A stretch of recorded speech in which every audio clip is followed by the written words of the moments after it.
Hi friends, എല്ലാവർക്കും silent B S സിയുടെ weekly current സെക്ഷനിലോട്ട് സ്വാഗതം. അപ്പോൾ നമുക്ക് ഈ ആഴ്ചയിലെ പ്രധാന ആനുകാലിക വിഷയങ്ങൾ ഏതൊക്കെയാണെന്ന് നോക്കാം. നമ്മുടെ ആദ്യ ദിവസം നോക്കിയേ, ആലുവ സർവമത സമ്മേളനത്തിൻ്റെ 100ാം വാർഷികത്തോടനുബന്ധിച്ച് കേരള സാഹിത്യ അക്കാദമി പ്രസിദ്ധീകരിച്ച പുസ്തകം ഏതെന്നാണ് ആദ്യ ദിവസം. കുറച്ച് ഒരിക്കൽ കൂടി പറയുന്നു, ആലുവ സർവമത സമ്മേളനത്തിൻ്റെ 100ാം വാർഷികത്തോടനുബന്ധിച്ച് കേരള സാഹിത്യ അക്കാദമി പ്രസിദ്ധീകരിച്ച പുസ്തകം ഏതെന്ന് ചോദിക്കുകയാണെങ്കിൽ പലമത സാരവുമേകം എന്ന് പറയുന്ന പുസ്തകമാണ് എന്ത് ചെയ്യുന്നത് കേരള സാഹിത്യ അക്കാദമി പ്രസിദ്ധീകരിച്ചത്. അപ്പോൾ ആലുവ സർവമത സമ്മേളനം നമുക്കറിയാം 1924 മാർച്ച് മാസം 2-3 തീയതികളിലായിരുന്നു നമ്മൾ ആലുവ സർവമത സമ്മേളനം നടന്നതായിട്ട് അല്ലേ. ശ്രീനാരായണ ഗുരുവിന്റെ നേതൃത്വത്തിലായിരുന്നു ആലുവ സർവമത സമ്മേളനം. അവിടെ വെച്ചാണ് ശ്രീനാരായണ ഗുരു താലികെട്ട് വിവാഹം ഒഴിവാക്കണമെന്നൊക്കെ പറഞ്ഞൊരു പ്രഖ്യാപനമൊക്കെ ഉണ്ടായിരിക്കുന്നത് ഈ ആലുവ സർവമത സമ്മേളനമാണ്. അപ്പോൾ ഇതിന്റെ 2024 ആകുമ്പം 1924 നടന്ന എന്തിന്റെയും 2024 ആകുമ്പോൾ നമുക്ക് 100ാം വാർഷികമാണ്. അപ്പോൾ ഇതിന്റെ 100ാം വാർഷികത്തോടനുബന്ധിച്ച് കേരള സാഹിത്യ അക്കാദമി പ്രസിദ്ധീകരിച്ച പുസ്തകം ഏതെന്ന് ചോദിക്കുകയാണെങ്കിൽ ഏതാണ്? പലമത സാരവുമേകം എന്ന് പറയുന്ന പുസ്തകമാണ് പ്രസിദ്ധീകരിച്ചിരിക്കുന്നത്. രണ്ടാമത്തെ ദിവസം നോക്കിക്കോളൂ, 2024 സമാധി ശതാബ്ദി ആചരിക്കുന്ന കേരള നവോത്ഥാന നായകനാരെന്നാണ്. അപ്പോൾ 2024 അദ്ദേഹത്തിന്റെ 100ാം വാർഷികമാണ്, അദ്ദേഹം അന്തരിച്ച 100ാം വാർഷികമാണ്. അപ്പോൾ ഏത് നവോത്ഥാന നായകന്റെ സമാധി ശതാബ്ദിയാണ് 2024 ആചരിക്കുന്നു എന്ന് ചോദിക്കണമെങ്കിൽ ആരാണ്? ചട്ടമ്പി സ്വാമികളുടെയാണ് അല്ലേ. ചട്ടമ്പി സ്വാമികൾ 1924 മെയ് മാസം 5-ാം തീയതിയാണ് 1924 മെയ് മാസം 5-ാം തീയതിയാണ് ചട്ടമ്പി സ്വാമികൾ എന്ത് ചെയ്യുന്നത്? അന്തരിക്കുന്നത്. അപ്പൊ ഇദ്ദേഹത്തിന്റെ സമാധി ശതാബ്ദി എന്ന് പറയുന്നതുമായി ബന്ധപ്പെട്ട് നടക്കുന്ന ഒരു പ്രോഗ്രാമാണ് മഹാഗുരുവർഷം 2024 എന്ന് പറയുന്നത്.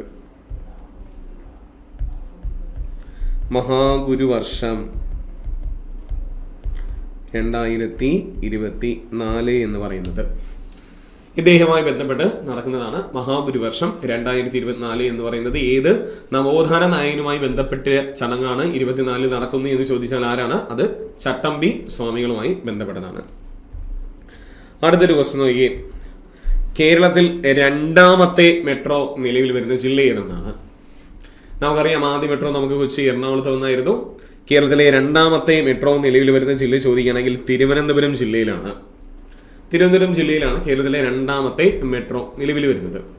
ഇതിന്റെ ആദ്യ റൂട്ട് അവർ കൊടുത്തിരിക്കുന്നത് അത് ടെക്നോ സിറ്റി മുതൽ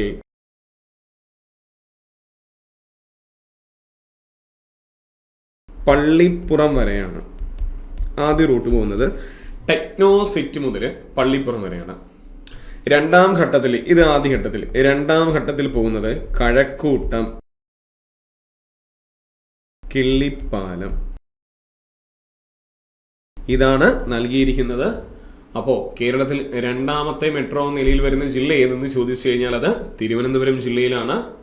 ആദ്യഘട്ടത്തിൽ ടെക്നോ സിറ്റി മുതൽ പള്ളിപ്പുറം വരെയാണ് റൂട്ട് പോകുന്നത്. 2ാം ഘട്ടത്തിൽ അത് കഴക്കൂട്ടം മുതൽ ഏതുവരെ പോകുന്നുണ്ട്? കിള്ളിപ്പാലം വരെയാണ് പോകുന്നത്. നമുക്കറിയാം കേരളത്തിൽ ഇപ്പോൾ മെട്രോ കൈകാര്യം ചെയ്യുന്ന മന്ത്രി ആരെന്ന് ചോദിക്കുകയാണെങ്കിൽ ആരാണ്? പിണറായി വിജയനാണ്. കേരളത്തിലെ മെട്രോ കൈകാര്യം ചെയ്യുന്നത് പിണറായി വിജയനാണ്. കേരളത്തിലെ മെട്രോ കൈകാര്യം ചെയ്യുന്നത്. അടുത്ത ദിവസം നോക്കി, 4ാമത് ലോക കേരള സഭയുടെ വേദി എവിടെയെന്നാണ്. 4ാമത് ലോക കേരള സഭയുടെ വേദി ചോദിക്കുകയാണെങ്കിൽ എവിടെയാണ്? തിരുവനന്തപുരമാണ് വേദിയായിരിക്കുന്നത്. ഓക്കെ, തിരുവനന്തപുരത്തെ നമ്മുടെ നിയമസഭാ മന്ദിരത്തിനകത്തുള്ള ആർ ശങ്കരനാരായണൻ തമ്പി ഹാളിലാണ് കേരള സഭ കൂടുന്നത്. നമുക്ക് ഇതിനകത്ത് കാണാൻ പറ്റും 2024 ജൂൺ മാസം 13, 14 തീയതി 13, 14, 15 തീയതികളിലാണ് 4ാമത് ലോക കേരള സഭ എന്ത് ചെയ്യുന്നത്? കൂടുന്നത്. അപ്പോൾ 4ാമത് ലോക കേരള സഭയുടെ വേദി ചോദിച്ചെങ്കിൽ എവിടെയാണ്? തിരുവനന്തപുരം തന്നെയാണ്. അടുത്തൊരു പ്രധാനപ്പെട്ട ഒരു ക്വസ്റ്റ്യൻ നോക്കിയോളൂ, ONV കൾച്ചറൽ അക്കാദമി ഏർപ്പെടുത്തിയ 2024 ONV സാഹിത്യ പുരസ്കാരം ലഭിച്ച വ്യക്തി ആരെന്നാണ്. ക്വസ്റ്റ്യൻ ഒരിക്കൽ കൂടി വായിക്കുന്നു, ONV കൾച്ചറൽ അക്കാദമി ഏർപ്പെടുത്തിയ 2024 ONV സാഹിത്യ പുരസ്കാരം ലഭിച്ച വ്യക്തി പ്രതിഭ റായിയാണ്. പ്രതിഭ റായി. അപ്പോൾ ONV സാഹിത്യ പുരസ്കാരം സമഗ്ര സംഭാവനയ്ക്കാണ് പ്രതിഭ റായിക്ക് നൽകുന്നത്. അതിനോടനുബന്ധിച്ച് ONV യുവ സാഹിത്യ പുരസ്കാരം ലഭിച്ച വ്യക്തി ചോദിക്കുകയാണെങ്കിൽ ദുർഗാ പ്രസാദ് ആണ്. ദുർഗാ പ്രസാദ്. ദുർഗാപ്രസാദിന്റെ ഒരു കവിതയ്ക്കാണ് എന്ത് ചെയ്യുന്നത് ONV യുവ സാഹിത്യ പുരസ്കാരം നൽകുന്നത്. ഏതാണ് കൃതി എന്ന് ചോദിക്കുകയാണെങ്കിൽ രാത്രിയിൽ അച്ചാങ്കര എന്ന് പറയുന്ന കൃതിയാണ് അദ്ദേഹത്തിന് ONV യുവ സാഹിത്യ പുരസ്കാരം ലഭിച്ചിരിക്കുന്നത്. ഇനി ONV സാഹിത്യ പുരസ്കാരം സമ്മാനത്തുക ചോദിക്കുകയാണെങ്കിൽ 3 ലക്ഷം രൂപയാണ് ഇതിന്റെ സമ്മാനത്തുക. 3 ലക്ഷം രൂപയാണ്.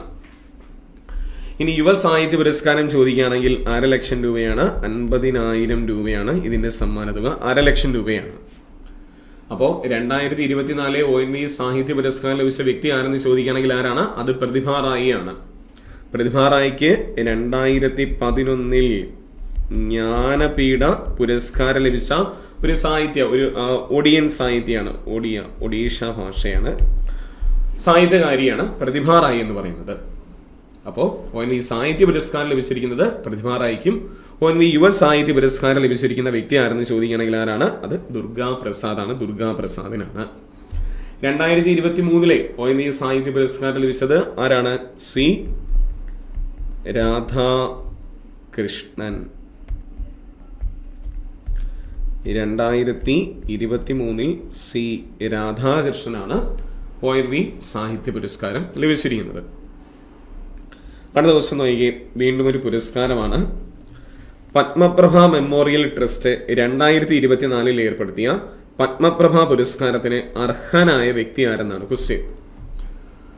അപ്പോൾ പത്മപ്രഭ മെമ്മോറിയൽ ട്രസ്റ്റ് 2024 ഏർപ്പെടുത്തിയ പത്മപ്രഭ പുരസ്കാരത്തിന് അർഹനായ വ്യക്തി ചോദിക്കുകയാണെങ്കിൽ റഫീഖ് അഹമ്മദാണ്. ലഭിച്ചത് ആർക്കാണ്? റഫീഖ് അഹമ്മദിനാണ്. അപ്പോൾ 2024 റഫീഖ് അഹമ്മദിനാണ് ഈ പുരസ്കാരം ലഭിച്ചിരിക്കുന്നത്. സമ്മാനതുക 75,000 രൂപയാണ് സമ്മാനത്തുകയായിട്ട് വരുന്നത്. 75,000 രൂപയാണ്. 2023 ഈ പുരസ്കാരം 2023 സുഭാഷ് ചന്ദ്രനാണ്.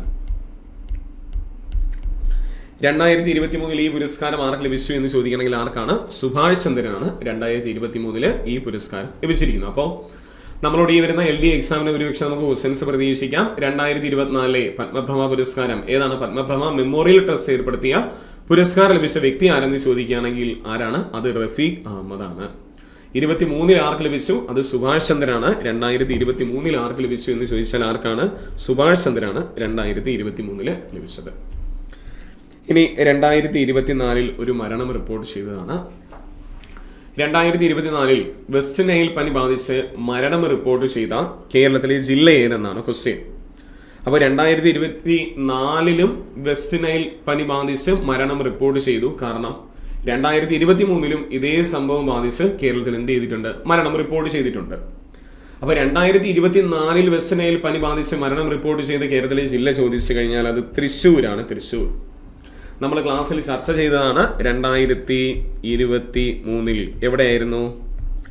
എറണാകുളമാണ് അല്ലേ? വെസ്റ്റ് നൈൽ പനിയുമായി ബന്ധപ്പെട്ട് നമ്മൾ ക്ലാസ്സിനകത്ത് ചർച്ച ചെയ്തതാണ്. അപ്പോഴും പറഞ്ഞിരുന്നു 1927 ഉഗാണ്ടയിലാണ് ആദ്യമായിട്ട് എന്ത് ചെയ്യുന്നത്? ഈ പനി റിപ്പോർട്ട് ചെയ്തു എന്നൊക്കെ നമ്മൾ പഠിച്ചായിരുന്നു അല്ലേ?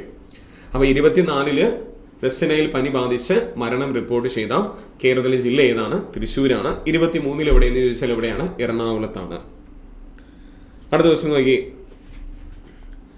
AI സാധ്യതകൾ പൊതുവിദ്യാഭ്യാസ മേഖലയിൽ ഫലപ്രദമായി പ്രയോജനപ്പെടുത്തുവാൻ അധ്യാപകർക്ക് പരിശീലനം നൽകുവാൻ തീരുമാനിച്ച ഇന്ത്യൻ സംസ്ഥാനം ഏതെന്നാണ് നമ്മളോട് ചോദിക്കാൻ ചാൻസ് ഉള്ളൊരു ക്വസ്റ്റ്യൻ കൂടിയാണ് അല്ലെ? AI സാധ്യതകൾ, ആർട്ടിഫിഷ്യൽ ഇന്റലിജൻസ് സാധ്യതകൾ പൊതുവിദ്യാഭ്യാസ മേഖലയിലോട്ട് കൊണ്ടുവരാനായിട്ട് അധ്യാപകർക്ക് എന്ത് ചെയ്യാണ്? പരിശീലനം നൽകുവാൻ തീരുമാനിച്ച ഇന്ത്യൻ സംസ്ഥാനം ഏതെന്ന് ചോദിക്കുകയാണെങ്കിൽ അത് നമ്മുടെ കേരളമാണ്. കേരളം അല്ലേ?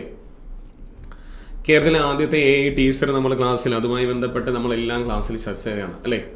കേരളത്തിലെ ആദ്യത്തെ AI ടീച്ചറാണ് ഐരിസ് എന്ന് പറഞ്ഞ് നമ്മൾ പഠിച്ചായിരുന്നു.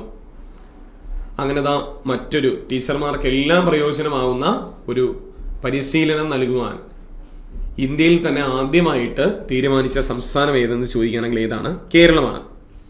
ഇത് കേരള സർക്കാരും വിദ്യാഭ്യാസ വകുപ്പും അതിനോടൊപ്പം തന്നെ ഏതാണ്? കൈറ്റ് അല്ലെ? കൈറ്റ് നമുക്കറിയാം, Kerala infrastructure technology for education ആണ് കൈറ്റ്. കൈറ്റുമായിട്ട് സംയുക്തമായിട്ടാണ് ഈ പരിപാടി നടത്തുന്നത്. ഇത് 8ാം ക്ലാസ് മുതൽ 12ാം ക്ലാസ് വരെയുള്ള വിദ്യാർത്ഥികൾക്കാണ് കേട്ടോ. 8ാം ക്ലാസ് മുതൽ 12ാം ക്ലാസ് വരെയുള്ള വിദ്യാർത്ഥികൾക്കാണ് ഇതിന്റെ എന്ത് ചെയ്യുന്നത്, പ്രയോജനം ചെയ്യുന്നത്.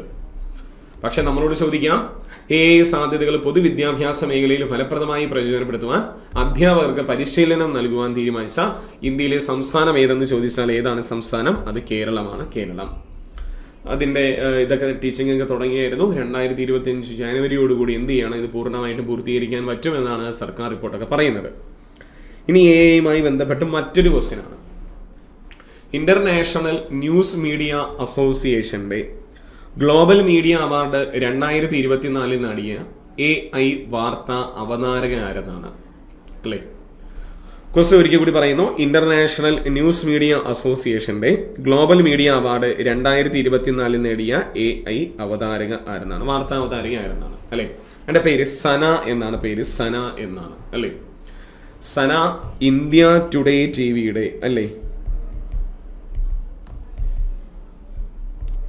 ഇന്ത്യ ടുഡേ TVയുടെ വാർത്താ അവതാരികയാണ് സന എന്ന് പറയുന്നത്. പക്ഷെ PSC നമ്മളോട് ചോദിച്ചിട്ടുണ്ട്. നമ്മളോട് ചോദിച്ചത് എന്താ? കേരളത്തിലെ ആദ്യത്തെ AI വാർത്താ അവതാരകൻ ആരെന്ന് ചോദിച്ചു. അല്ലേ? കേരളത്തിൽ ആരാണ്? കേരളത്തിലെ ആദ്യ AI വാർത്താ അവതാരകൻ ഇവാനാണ്. അല്ലേ? ഇവാൻ. അത് മീഡിയ വൺ ചാനലിന്റെ വാർത്താ അവതാരകനായിരുന്നു ഇവാൻ എന്ന് പറയുന്നത്. അപ്പൊ ഇന്റർനാഷണൽ ന്യൂസ് മീഡിയ അസോസിയേഷന്റെ ഗ്ലോബൽ മീഡിയ അവാർഡ് 2024 നേടിയ AI വാർത്താ അവതാരക ആരെന്ന് ചോദിക്കണമെങ്കിൽ ആരാണ്? അത് സനയാണ്. സന ഒന്ന് ഓർത്തു വെച്ചിരുന്നോളൂ. നമ്മളോട് എന്ത് ചെയ്യാം? ചോദിക്കാം. അടുത്തൊരു ചുഴലിക്കാറ്റുമായി ബന്ധപ്പെട്ട ഒരു ക്വസ്റ്റ്യൻ ആണ്. ഇന്ത്യൻ കാലാവസ്ഥാ വകുപ്പിന്റെ പ്രവചനം അനുസരിച്ച് ബംഗാൾ ഉൾക്കടലിൽ മൺസൂണിന് മുമ്പ് രൂപപ്പെട്ട ആദ്യ ചുഴലിക്കാറ്റ് ഏതെന്നാണ്? അപ്പൊ ഇന്ത്യൻ കാലാവസ്ഥാ വകുപ്പിന്റെ പ്രവചനം അനുസരിച്ച് ബംഗാൾ ഉൾക്കടലിൽ മൺസൂണിന് മുമ്പ് രൂപപ്പെട്ട ആദ്യ ചുഴലിക്കാറ്റ് ഏതെന്ന് ചോദിക്കുകയാണെങ്കിൽ റമാലാണ്. റമാൽ ചുഴലിക്കാറ്റാണ്. അല്ലെ? റമാൽ ചുഴലിക്കാറ്റ് ബംഗാൾ ഉൾക്കടലിലാണ് രൂപപ്പെട്ടു എന്ന് പറഞ്ഞു. അത് ഏറ്റവും കൂടുതൽ ബാധിക്കുന്നത് ഒഡീഷ, വെസ്റ്റ് ബംഗാൾ, പിന്നെ ബംഗ്ലാദേശ് രാജ്യത്തെയും ബാധിക്കും എന്നാണ് റിപ്പോർട്ട് പറയുന്നത്. ഇനി റമാൽ എന്ന് പറയുന്ന ചുഴലിക്കാറ്റിന് പേര് നൽകിയിരിക്കുന്ന രാജ്യം ചോദിക്കുകയാണെങ്കിൽ ഒമാനാണ്. ഒമാനാണ് പേര് നൽകിയിരിക്കുന്നത്. എന്താണ് റമാൽ എന്ന വാക്കിന് അർത്ഥം ചോദിക്കുകയാണെങ്കിൽ മണൽ എന്നാണ് നൽകിയിരിക്കുന്നത്. മണൽ എന്നാണ്. അപ്പോൾ ഒഡീഷ, വെസ്റ്റ് ബംഗാൾ. ഇനി നഗരം ചോദിക്കുകയാണെങ്കിൽ ഹൗറ, ഹൂഗ്ലി നഗരങ്ങളെയാണ്. ഹൗറ, ഹൂഗ്ലി നഗരങ്ങളെ ബാധിക്കും എന്നാണ് പറഞ്ഞിരിക്കുന്നത്. അപ്പോൾ നന്നായിട്ട് പഠിച്ചു വെച്ചേക്കുക. നമ്മളോട് ചോദിക്കാം, ഇന്ത്യൻ കാലാവസ്ഥാ വകുപ്പിന്റെ പ്രവചനം അനുസരിച്ച് ബംഗാൾ ഉൾക്കടലിൽ മൺസൂണിന് മുമ്പ് രൂപപ്പെട്ട ആദ്യ ചുഴലിക്കാറ്റ് ചോദിക്കുകയാണെങ്കിൽ ഏതാണ്? റമാൽ ചുഴലിക്കാറ്റാണ്. പേര് നൽകിയിരിക്കുന്ന രാജ്യം ഏതാണ്? ഒമാനാണ് പേര് നൽകിയിരിക്കുന്നു. റമാൽ എന്ന വാക്കിന് അർത്ഥം ചോദിക്കുകയാണെങ്കിൽ എന്താണ്? മണൽ എന്നാണ് വാക്കിനർത്ഥം. അടുത്തൊരു സംസ്ഥാനവുമായി ബന്ധപ്പെട്ട ഒരു ക്വസ്റ്റ്യൻ ആണ്. ദുരിതാശ്വാസ ക്യാമ്പുകളിൽ കഴിയുന്ന കുട്ടികൾക്കായി മണിപ്പൂർ ഗവൺമെന്റ് ആരംഭിക്കുന്ന പദ്ധതി ഏതെന്നാണ് ക്വസ്റ്റ്യൻ. അല്ലേ? മണിപ്പൂർ ഗവൺമെന്റ് ആരംഭിക്കുന്ന പദ്ധതിയാണ് സ്കൂൾ ഓൺ വീൽസ് എന്ന് പറയുന്ന പദ്ധതി. ദുരിതാശ്വാസ ക്യാമ്പുകളിൽ കഴിയുന്ന വിദ്യാർത്ഥികൾക്കായിട്ട്, കുഞ്ഞു പിള്ളേർക്കായിട്ട് മണിപ്പൂർ ഗവൺമെന്റ് ആരംഭിക്കുന്ന ഒരു പദ്ധതിയാണ് സ്കൂൾ ഓൺ വീൽസ് എന്ന് പറയുന്ന ഒരു പദ്ധതി. അല്ലേ? മണിപ്പൂരിലെ നിലവിലെ മുഖ്യമന്ത്രി എൻ ബീരേൻ സിംഗ് ആണ്. ഓർത്ത് വച്ചേക്കുക. കലാപവുമായി ബന്ധപ്പെട്ട് മണിപ്പൂരിൽ കലാപം നടക്കുന്നതെല്ലാം നമ്മൾ കാര്യങ്ങളെല്ലാം പറഞ്ഞു പോയതും പഠിച്ചതുമാണ് ക്ലാസ്സിൽ. അപ്പോൾ മുഖ്യമന്ത്രിയൊക്കെ ചോദിക്കാം. ആരാണ്? എൻ ബീരേൻ സിംഗ് ആണ് നിലവിൽ മണിപ്പൂരിലെ മുഖ്യമന്ത്രി. എൻ ബീരേൻ സിംഗ് ആണ്. അടുത്ത ക്വസ്റ്റ്യൻ നോക്കിയേ. ഒരു സംസ്ഥാനവുമായി ബന്ധപ്പെട്ട മറ്റൊരു ക്വസ്റ്റ്യൻ. ഇന്ത്യയിലെ ആദ്യത്തെ ആസ്ട്രോ ടൂറിസം ക്യാമ്പയിൻ ആരംഭിച്ച സംസ്ഥാനം ഏതെന്നാണ്?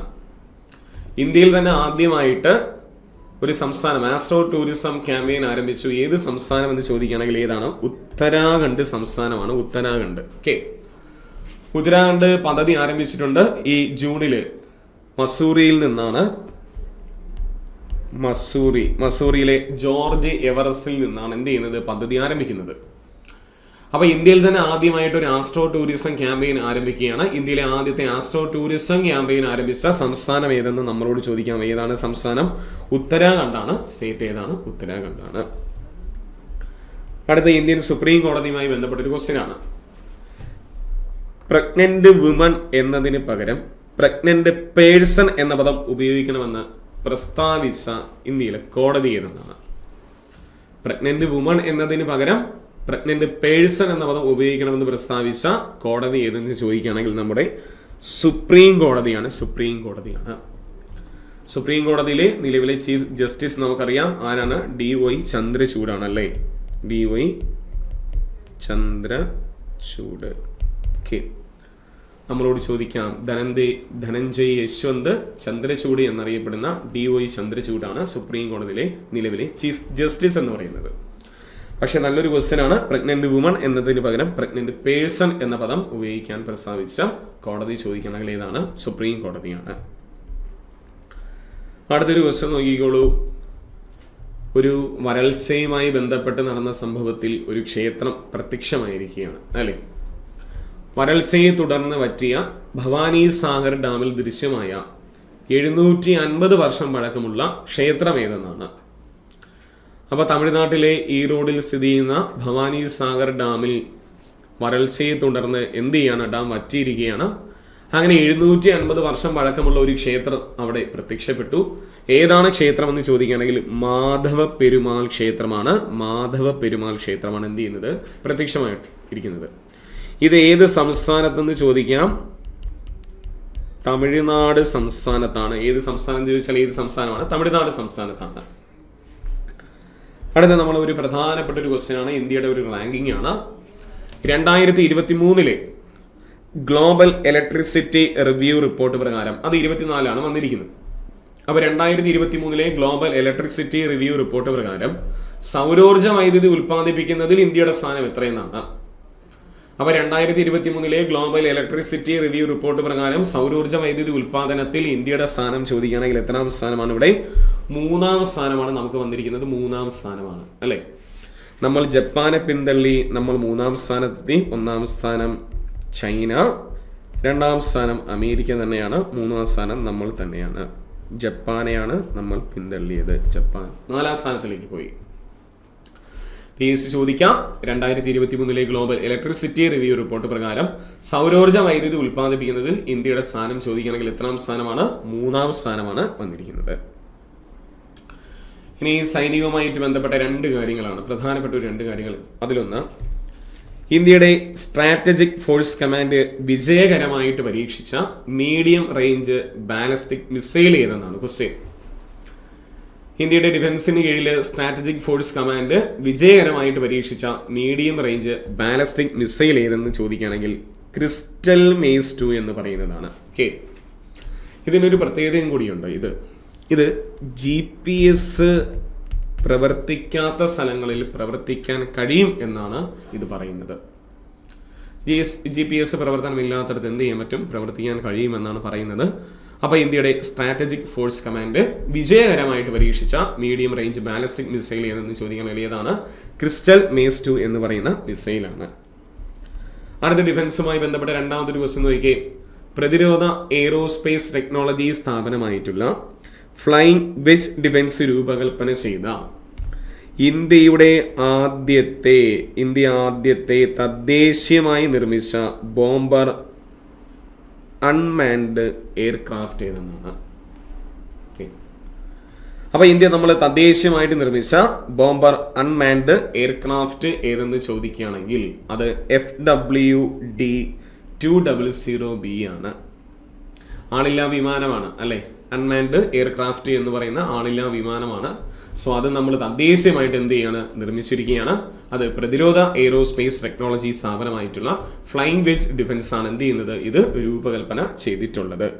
ഇതും കൂടി എന്ത് ചെയ്യുക? ഒന്ന് ഓർത്ത് വെച്ചേക്കുക. അടുത്ത 2 സൈനിക അഭ്യാസമാണ്. ഇന്ത്യൻ കരസേനയും വ്യോമസേനയും സംയുക്തമായി സംഘടിപ്പിച്ച ഗഗൻ സ്ട്രൈക്ക് 2ന്റെ വേദി എവിടെയെന്നാണ്? ഗഗൻ സ്ട്രൈക്ക് 2. അപ്പോൾ ഗഗൻ സ്ട്രൈക്ക് 2 ഇന്ത്യൻ കരസേനയും വ്യോമസേനയുമാണ്. അപ്പോൾ ഇന്ത്യൻ കരസേനയും വ്യോമസേനയും സംയുക്തമായിട്ട് സംഘടിപ്പിച്ച ഗഗൻ സ്ട്രൈക്ക് 2ന്റെ വേദി ചോദിക്കുകയാണെങ്കിൽ എവിടെയാണ്? പഞ്ചാബാണ് വേദി. ഏത് സ്റ്റേറ്റ് എന്ന് ചോദിച്ചാൽ പഞ്ചാബാണ്. ഇനി നമ്മുടെ മേഘാലയ മറ്റൊരു സൈനിക അഭ്യാസത്തിന് വേദിയിരിക്കുകയാണ്. ഇന്ത്യ ഫ്രാൻസ് സംയുക്ത സൈനിക അഭ്യാസമായിട്ടുള്ള ശക്തി 7 അല്ലേ? അപ്പൊ ഇന്ത്യയും ഫ്രാൻസും സംയുക്തമായിട്ട് സൈനിക അഭ്യാസമായിട്ടുള്ള ശക്തി 7 7ാം പതിപ്പിന്റെ വേദി ചോദിച്ചു കഴിഞ്ഞാൽ എവിടെയാണ്? അത് മേഘാലയയിലാണ്. നമ്മൾ നേരത്തെ പറഞ്ഞത് ഇന്ത്യൻ കരസേനയും വ്യോമസേനയും സംയുക്തമായിട്ട് സംഘടിപ്പിക്കുന്ന ഗഗൻ സ്ട്രൈക്ക് 2ന്റെ വേദി ചോദിക്കുകയാണെങ്കിൽ അത് പഞ്ചാബിലും, ഇന്ത്യയും ഫ്രാൻസും സംയുക്തമായിട്ട് സൈനിക അഭ്യാസമായിട്ടുള്ള ശക്തി 7ന്റെ വേദി ചോദിക്കുകയാണെങ്കിൽ എവിടെയാണ്? അത് മേഘാലയയിലാണ് വേദിയായിരിക്കുന്നത്, മേഘാലയയിലാണ്. ഇനി മറ്റൊരു പ്രധാനപ്പെട്ട ഒരു ക്വസ്റ്റ്യൻ ആണ്, ഇന്ത്യയിലെ ആദ്യ വാണിജ്യ മൈക്രോ കൺട്രോളർ ചിപ്പ് ഏതെന്നാണ്? ഇന്ത്യയിലെ തന്നെ ആദ്യത്തെ വാണിജ്യ മൈക്രോ കൺട്രോളർ ചിപ്പ് ഏതെന്ന് ചോദിക്കുകയാണെങ്കിൽ സെക്യൂർ IoT ആണ്. സെക്യൂർ IoT എന്ന് പറയുന്നത്, അല്ലേ? IoT നമ്മൾ കേട്ടിട്ടുണ്ടായിരിക്കും, ഇന്റർനെറ്റ് ഓഫ് തിങ്സ് എന്ന് പറയുന്നത്, അല്ലേ?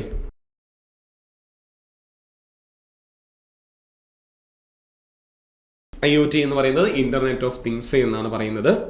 അപ്പോൾ ഇന്ത്യയിൽ തന്നെ ആദ്യ വാണിജ്യ മൈക്രോ കൺട്രോളർ ചിപ്പ് ഏതെന്ന് ചോദിക്കുകയാണെങ്കിൽ ഏതാണ്? അത് സെക്യൂർ IoT എന്ന് പറയുന്നതാണ്. അപ്പോൾ നമുക്ക് അടുത്ത ക്വസ്റ്റ്യൻ നമുക്ക് നോക്കാം. അപ്പോൾ നമുക്ക് അടുത്ത ക്വസ്റ്റ്യനിലോട്ട് നോക്കാം. അടുത്തൊരു ക്വസ്റ്റ്യൻ ഒരു നിയമനമാണ്. നാഷണൽ ഇൻസ്റ്റിറ്റ്യൂട്ട് ഓഫ് സോളാർ എനർജിയുടെ ഡയറക്ടർ ജനറലായി ചുമതലയേറ്റ വ്യക്തിയായിരുന്നാണ് ക്വസ്റ്റ്യൻ. അപ്പോൾ നോക്കിയോ, NISയുടെ ഡയറക്ടർ ജനറൽ അല്ലെങ്കിൽ നാഷണൽ ഇൻസ്റ്റിറ്റ്യൂട്ട് ഓഫ് സോളാർ എനർജിയുടെ ഡയറക്ടർ ജനറലായിട്ട് ചുമതലയേറ്റ വ്യക്തി ചോദിക്കുകയാണെങ്കിൽ മുഹമ്മദ് റിഹാൻ ആണ് ചുമതലയേറ്റത്, അല്ലേ? NISയുടെ ആസ്ഥാനം ചോദിക്കുകയാണെങ്കിൽ എവിടെയാണ്? ഗുരുഗ്രാമാണ് ആസ്ഥാനം. ഗുരുഗ്രാം, ഹരിയാനയിലെ ഗുരുഗ്രാമാണ് ആസ്ഥാനമായിരിക്കുന്നത്. അടുത്ത വീണ്ടും ഒരു നിയമനമാണ്, ഒരു പ്രധാനപ്പെട്ട ഒരു നിയമനം കൂടിയാണ്. യുനിസെഫ് ഇന്ത്യയുടെ ദേശീയ അംബാസിഡർ ആയിട്ട് നിയമിച്ച ഇന്ത്യൻ താരം ആരെന്നാണ്? കെ. അപ്പൊ യുനിസെഫ് ഇന്ത്യയുടെ ദേശീയ അംബാസിഡറായി നിയമിച്ച ഇന്ത്യൻ താരം ആരെന്ന് ചോദിച്ചു കഴിഞ്ഞാൽ അത് കരീന കപൂർ ആണ്. കരീന കപൂർ 2024 നമുക്കൊരു പ്രത്യേകതയുണ്ട്. യുനിസെഫിന്റെ ഇന്ത്യയുമായിട്ടുള്ള 75ാം വാർഷികമാണ്. ഓർത്ത് വച്ചേക്കുക, വാർഷികം, ഇന്ത്യയുമായിട്ടുള്ള 75ാം വാർഷികമാണ്. യുനിസെഫ് വരുന്നത് 1946 പക്ഷേ ഇന്ത്യയുമായിട്ട് 1949 മുതലാണ് യുനിസെഫ് ജോയിൻ ചെയ്യുന്നത്. നമ്മൾ ജോയിൻ ചെയ്യുന്നു. അങ്ങനെ 75ാം വാർഷികമാണ് 2024 എന്ത് ചെയ്യുന്നത്? ആചരിക്കുന്നത്. അപ്പോൾ യുനിസെഫ് ഇന്ത്യയുടെ ദേശീയ അംബാസിഡറായി നിയമിച്ച ഇന്ത്യൻ താരം ആരെന്ന് ചോദിക്കുകയാണെങ്കിൽ ആരാണ്? അത് കരീന കപൂർ ആണ്. കരീന കപൂർ. ഇനി മറ്റൊരു പ്രധാനപ്പെട്ട ഒരു ക്വസ്റ്റ്യൻ ആണ്. വേൾഡ് ഹെൽത്ത് ഓർഗനൈസേഷൻ 2024 സാർസ് കോവിഡ്-2 കൊറോണ വൈറസിന്റെ ഏത് വകഭേദമാണ് US-ൽ രേഖപ്പെടുത്തി എന്നാണ് ക്വസ്റ്റ്യൻ.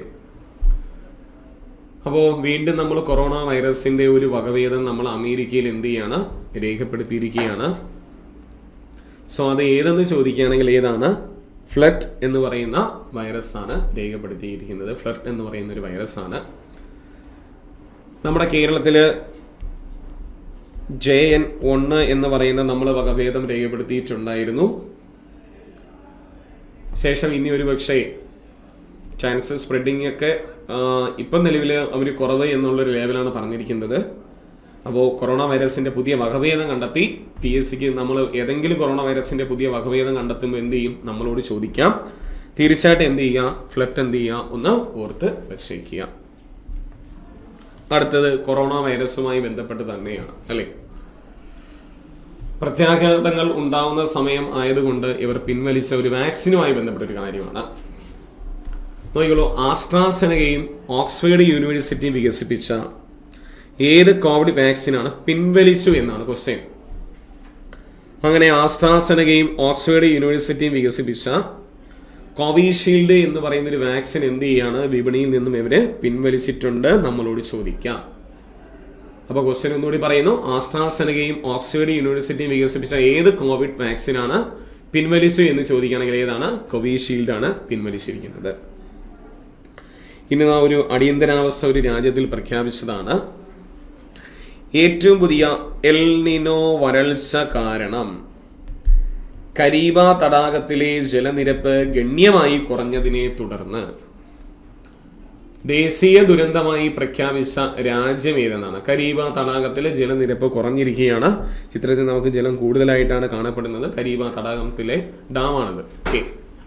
അപ്പോൾ കരീബ തടാകത്തിലെ ജലനിരപ്പ് ഗണ്യമായിട്ട് കുറഞ്ഞതിനെ തുടർന്ന് അടിയന്തരാവസ്ഥ പ്രഖ്യാപിച്ച ഏത് രാജ്യം എന്ന് ചോദിക്കുകയാണെങ്കിൽ ഏത് രാജ്യമാണ്? സിംബാബ്വേയാണ് അടിയന്തരാവസ്ഥ പ്രഖ്യാപിച്ചത്. സിംബാബ്വേയാണ്. ഓക്കെ, സിംബാബ്വേയുടെ നിലവിലെ പ്രസിഡന്റ് ചോദിക്കുകയാണെങ്കിൽ ആരാണ്? സിംബാബ്വേയിൽ എമേഴ്സൺ മങ്കാഗ്വെ എന്ന് പറയുന്ന ഒരു വ്യക്തിയാണ് സിംബാബ്വേയുടെ നിലവിലെ പ്രസിഡന്റ്. എമേഴ്സൺ മങ്കാഗ്വെയാണ്. അപ്പോൾ കരീബ തടാകത്തിലെ ജലനിരപ്പ് ഗണ്യമായി കുറഞ്ഞതിനെ തുടർന്ന് ദേശീയ ദുരന്തമായിട്ട് പ്രഖ്യാപിച്ച രാജ്യം ഏതെന്ന് ചോദിച്ചു കഴിഞ്ഞാൽ അത് ഏതാണ്? അത് സിംബാബ്വേയാണ്. സിംബാബ്വെ. ഇനി മറ്റൊരു പ്രധാനപ്പെട്ട ഒരു ക്വസ്റ്റ്യൻ, ഇന്ത്യയുമായിട്ട് അതിർത്തി തർക്കമുള്ള ലിപുലേഖ്, മറ്റൊന്ന് ലിംപിയാതുര, കാലാപാനി തുടങ്ങിയ പ്രദേശങ്ങൾ. ക്വസ്റ്റ്യൻ ഒരിക്കൽ കൂടി പറയുന്നു. ഇന്ത്യയുമായിട്ട് അതിർത്തി തർക്കമുള്ള ലിപുലേഖ്, ലിംപിയാതുര, കാലാപാനി തുടങ്ങിയ പ്രദേശങ്ങൾ ഉൾക്കൊള്ളുന്ന പുതിയ 100 രൂപ കറൻസി പുറത്തിറക്കിയ രാജ്യം ഏതെന്നാണ്. അപ്പോൾ നേപ്പാൾ എന്ത് ചെയ്യാണ്? നമ്മുടെ അതിർത്തിയുമായിട്ട് തർക്കമുള്ള, ഇത് നമ്മുടേതാണോ അവരുടേതാണെന്ന് പറയാതെ നമ്മൾ തർക്കമായിട്ട് നിൽക്കുകയാണ്. ആ തർക്ക പ്രദേശങ്ങൾ ഉൾപ്പെടുത്തിക്കൊണ്ട് 100 രൂപ കറൻസി പുറത്തിറക്കുന്നു. 100 രൂപ കറൻസി പുറത്തിറക്കിയ രാജ്യം ഏതെന്ന് ചോദിക്കുകയാണെങ്കിൽ നേപ്പാളാണ്. പരീക്ഷയെ നമ്മളോട് ക്വസ്റ്റ്യൻ തിരിച്ചു ചോദിക്കാം. ഇന്ത്യയുമായിട്ട് അതിർത്തി തർക്കമുള്ള ലിപുലേഖ്, ലിംപിയാതുര, കാലാപാനി തുടങ്ങിയ പ്രദേശങ്ങൾ ഉൾപ്പെടുത്തി നേപ്പാൾ എത്ര രൂപയുടെ കറൻസിയാണ് പുറത്തിറക്കിയെന്ന് ചോദിക്കുകയാണെങ്കിൽ എത്രയാണ്? അത് 100 രൂപ കറൻസിയാണ്. അങ്ങനെ എന്ത് ചെയ്യുക? ഒന്ന് ഓർത്ത് വെച്ചേക്കുക. അടുത്ത മറ്റൊരു പ്രധാനപ്പെട്ട ഒരു ക്വസ്റ്റ്യൻ ആണ്. ഗവേഷകർ കണ്ടെത്തിയ ഒരു സ്ഥലമാണ്.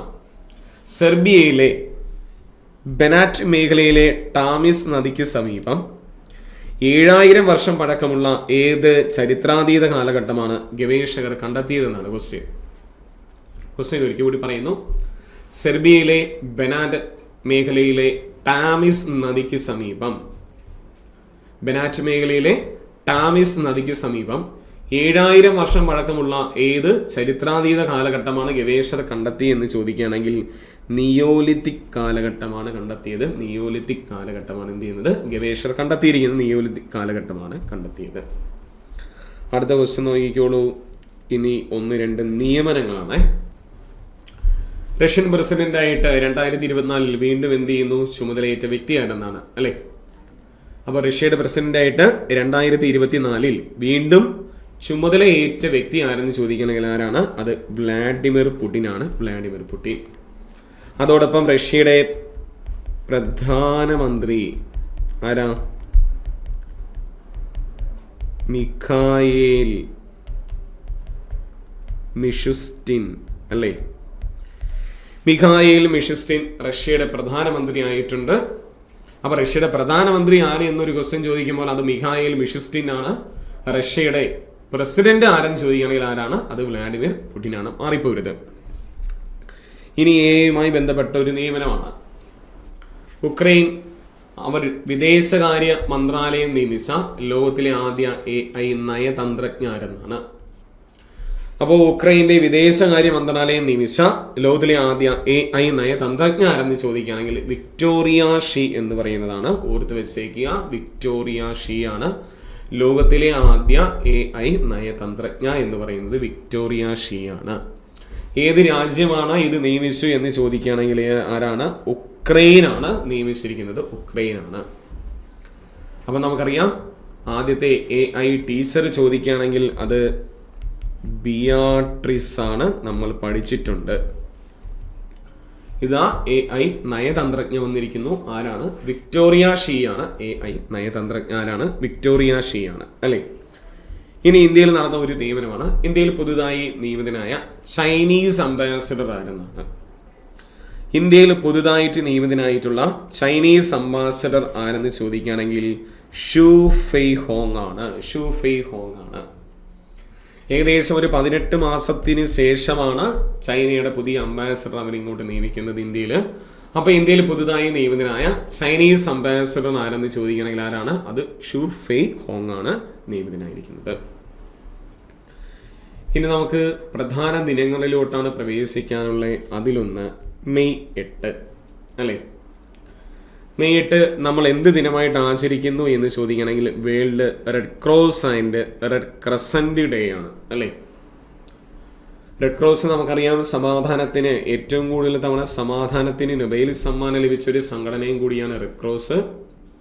3 തവണ സമാധാനത്തിന് റെഡ് ക്രോസിന് നൊബേൽ സമ്മാനം ലഭിച്ചു. 1917, 1944, 1963 അല്ലേ? അങ്ങനെ 3 തവണ റെഡ് ക്രോസിന് സമാധാനത്തിന് നൊബേൽ സമ്മാനം ലഭിച്ചിട്ടുണ്ട്. 17, 44, 63. ആ റെഡ് ക്രോസിന്റെ സ്ഥാപകനായിട്ടുള്ള ഹെൻറി ഡ്യൂനന്റിന് സമാധാനത്തിന് നൊബേൽ സമ്മാനം ലഭിച്ച ആദ്യ വ്യക്തി ഹെൻറി ഡ്യൂനന്റ് ആണ്. ആ ഹെൻറി ഡ്യൂനന്റിന്റെ ജന്മദിനമായിട്ടുള്ള മെയ് 8 നമ്മൾ എന്ത് ദിനമായിട്ട് ആചരിക്കുന്നു? വേൾഡ് റെഡ് ക്രോസ് ഡേ ആയിട്ട് ആചരിക്കുന്നു അല്ലേ? ഇസ്ലാമിക് സ്റ്റേറ്റിൽ റെഡ് ക്രോസ് അറിയപ്പെടുന്ന റെഡ് ക്രസന്റ് എന്ന പേരിലാണ് അറിയപ്പെടുന്നു. 2024 റെഡ് ക്രോസ് ദിനത്തിന്റെ തീമാണ് തന്നിരിക്കുന്നത്. എന്താണ് തീം എന്ന് നോക്കിക്കോളൂ. I give with joy and the joy I give a reward എന്നാണ് theme. I give with joy and the joy I give is a reward എന്നാണ് തന്നിരിക്കുന്നത്. അപ്പോൾ റെഡ് ക്രോസ് ദിനം എന്നാണ് മെയ് 8 PSC ചോദിച്ചൊരു ക്വസ്റ്റ്യൻ ആണ്. മറ്റൊന്ന് മെയ് 11 അല്ലെ? മെയ് 11 നാഷണൽ ടെക്നോളജി ഡേ ആയിട്ടാണ് ആചരിക്കുന്നത് അല്ലെ? മെയ് 11 നാഷണൽ ടെക്നോളജി ഡേ ആയിട്ടാണ് നമ്മൾ ആചരിക്കുന്നത്. 1998 മെയ് മാസം 11 നമ്മൾ എന്ത് ചെയ്യാണ്? ആണവ പരീക്ഷണം നടത്തി വിജയിച്ചതിന്റെ സ്മരണാർത്ഥം അതിൽ പ്രവർത്തിച്ച ശാസ്ത്രജ്ഞന്മാർക്കും ഗവേഷകർക്കും എഞ്ചിനീയേഴ്സിനും വേണ്ടിയിട്ടാണ് നമ്മൾ എന്ത് ദിനം ആചരിക്കുന്നു? നാഷണൽ ടെക്നോളജി ഡേ ആയിട്ട് ആചരിക്കുന്നു. മെയ് മാസം 11 national technology day. May 12 international nurses day ആണ് അല്ലേ? PSC നമ്മളോട് ചോദിച്ചിട്ടുള്ള ക്വസ്റ്റ്യൻ കൂടിയാണ് ഇന്റർനാഷണൽ നേഴ്സസ് ഡേ എന്നുള്ളത്. അത് മെയ് മാസം 12 അല്ലേ?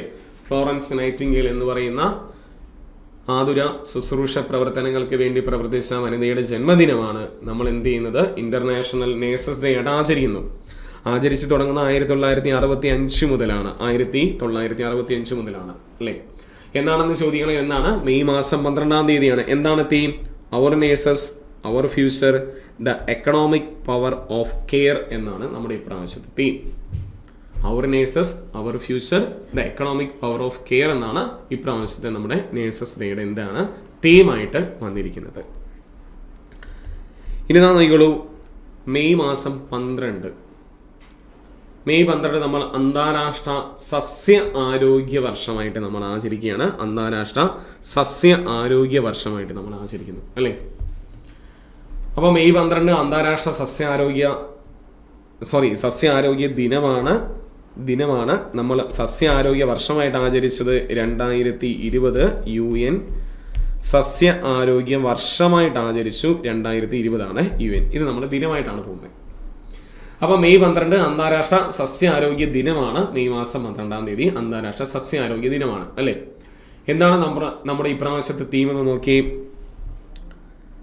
Plant health, safe trade and digital technology എന്നാണ്.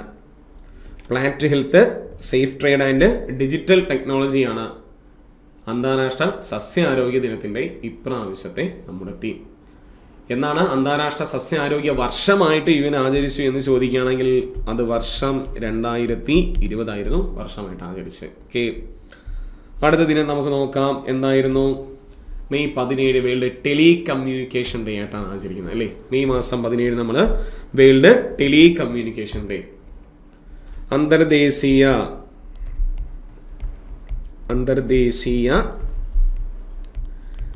ടെലി കമ്മ്യൂണിക്കേഷൻ യൂണിയൻ സ്ഥാപിതമായ 1865 മെയ് മാസം 17 അത് രൂപീകരിച്ചു. അന്തർദേശീയ ടെലികമ്മ്യൂണിക്കേഷൻ യൂണിയൻ 1865 മെയ് മാസം 17 രൂപീകരിച്ചു.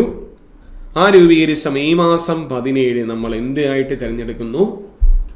വേൾഡ് ടെലികമ്മ്യൂണിക്കേഷൻ ഡേ ആയിട്ട് നമ്മൾ തിരഞ്ഞെടുക്കുന്നു. നമുക്ക് പ്രധാനപ്പെട്ട മറ്റൊരു ദിനമാണ് അല്ലെ? ജൈവ വൈവിധ്യ ദിനം, ഇന്റർനാഷണൽ ബയോഡൈവേഴ്സിറ്റി ഡേ ആയിട്ട് ആചരിക്കുന്നു.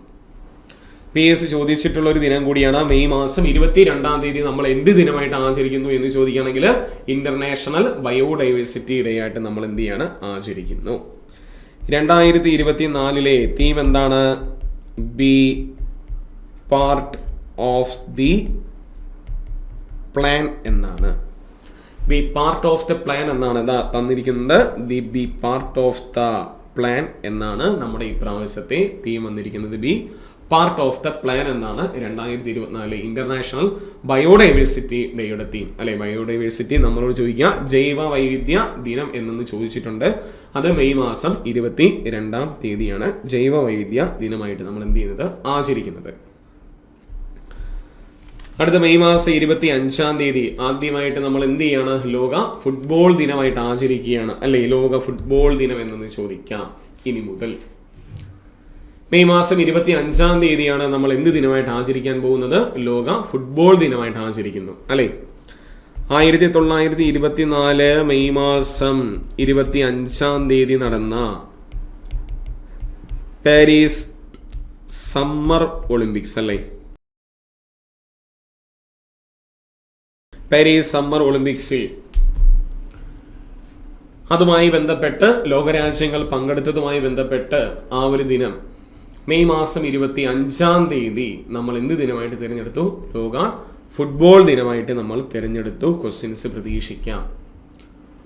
നോക്കൂ, 1924 ഒളിമ്പിക്സ് പാരീസ്, 2024 ഒളിമ്പിക്സിന്റെ വേദി എവിടെ തന്നെയാണ്? പാരീസ് തന്നെയാണ്. ഓർത്ത് വെച്ചേക്കുക. 100ാമത് പാരീസിൽ ആചരിക്കുകയാണ്. അപ്പൊ മെയ് മാസം 25-ാം തീയതി നമ്മൾ എന്ത് ദിനമായിട്ട് ആചരിക്കുന്നു എന്ന് ചോദിച്ചാൽ എന്ത് ദിനമായിട്ട് ആചരിക്കുന്നു? ലോക ഫുട്ബോൾ ദിനമായിട്ട് നമ്മൾ എന്ത് ചെയ്യാണ് ആചരിക്കുകയാണ്. അടുത്തതിന് പ്രധാന വിയോഗങ്ങളാണ്. 2024 അന്തരിച്ച പ്രശസ്ത ഹിന്ദി ദിനപത്രമായിട്ടുള്ള മിലാപ്പിന്റെ എഡിറ്റർ ആരെന്നാണ് ക്വസ്റ്റ്യൻ ചോദിക്കാൻ നമ്മളോട്. പ്രശസ്ത ഹിന്ദി ദിനപത്രമാണ് മിലാപ്പിൻ എന്ന് പറയുന്ന. ആ മിലാപ്പിന്റെ എഡിറ്റർ ആയിരിക്കുന്ന വ്യക്തിയാണ് വിനയ് വീർ എന്ന് പറഞ്ഞൊരു വ്യക്തിയാണ്. അന്തരിച്ചു അദ്ദേഹം.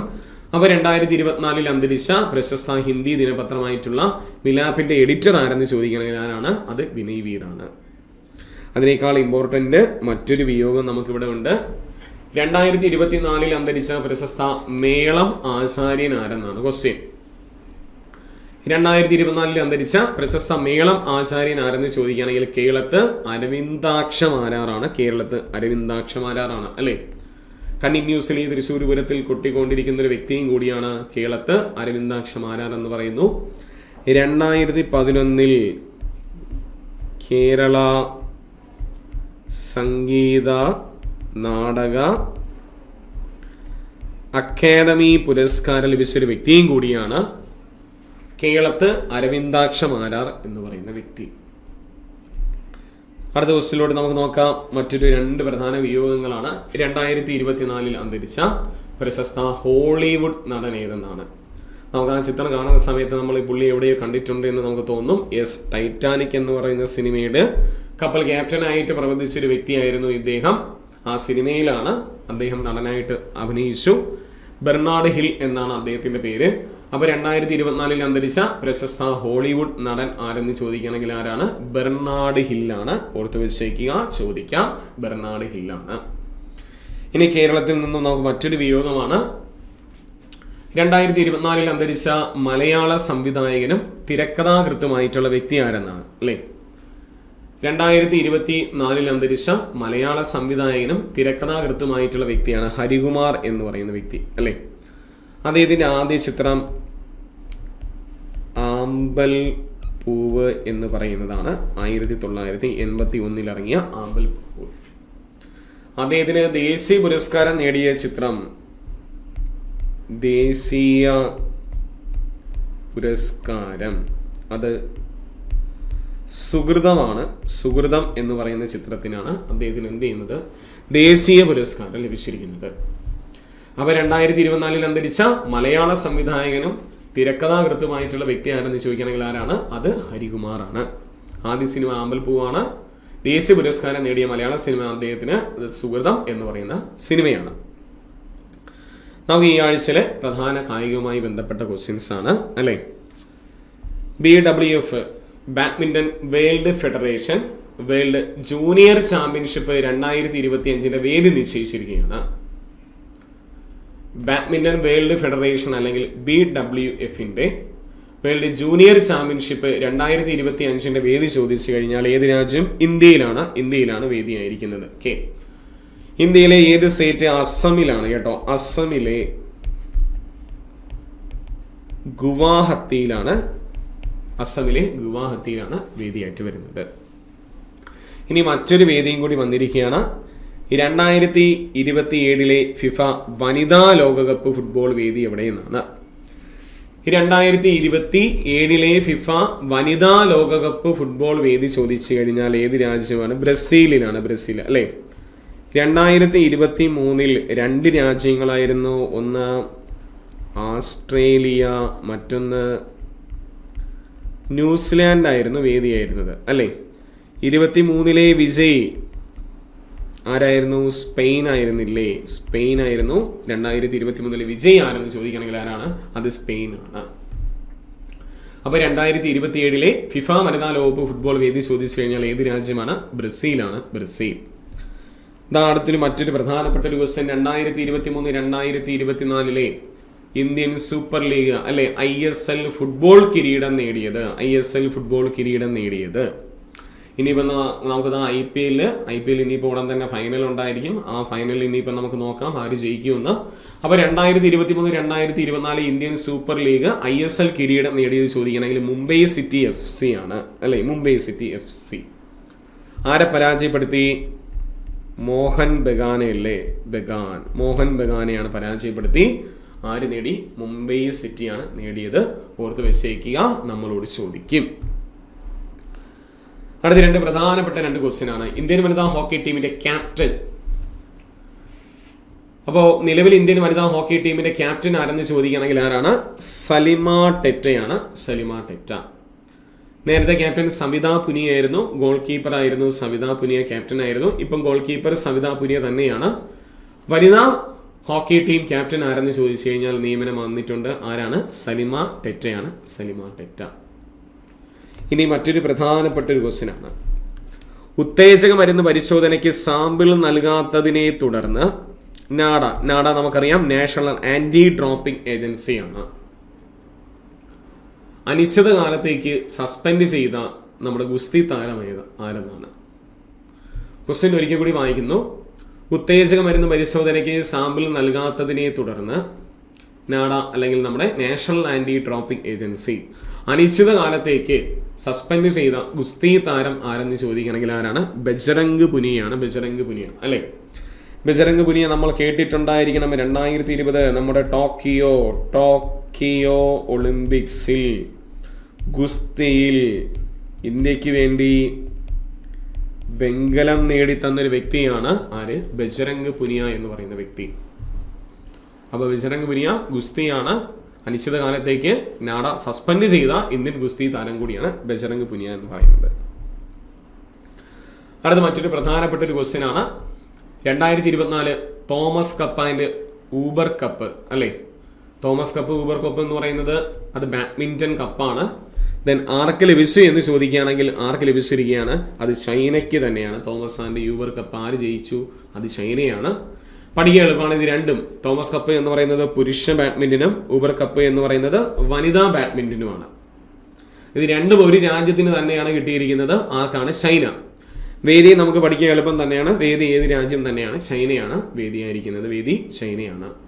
അപ്പൊ 2024 തോമസ് ആൻഡ് ഊബർ കപ്പ് വിജയി ആരെന്ന് ചോദിച്ചു കഴിഞ്ഞാൽ ആരാണ്? ചൈന. വേദി എവിടെയാണ്? അത് ചൈനയാണ്.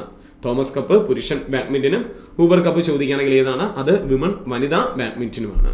രണ്ടും ചൈനയ്ക്ക് കിട്ടിയിരിക്കുകയാണ്. വേദി ചൈനയിൽ തന്നെയാണ്.